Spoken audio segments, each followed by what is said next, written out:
Y'all understand this. I don't understand this at all, okay?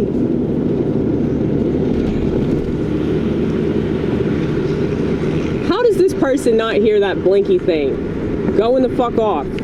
How do they not hear it? It's the most annoying thing.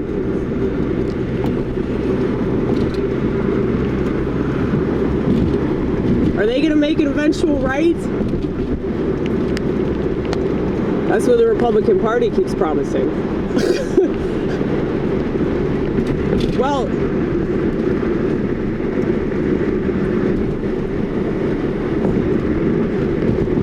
I just get annoyed with things like this. Do you guys get annoyed with things like this? Okay, I guess they heard my complaint. Maybe they saw the camcorder and they were like, who's filming me? Or maybe they got off their phone and they realized that that blinky thing was really fucking annoying, right?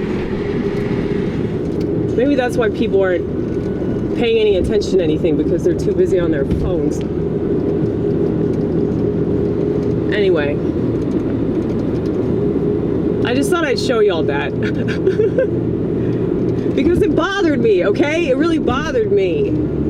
And I'm not saying that I haven't made stupid decisions. I'm not saying that I haven't ever been oblivious and negligent. Most of the time I pay good attention to my surroundings, but you know, sometimes I don't. I mean, there's a reason I wrecked this car. So, yeah, anyway.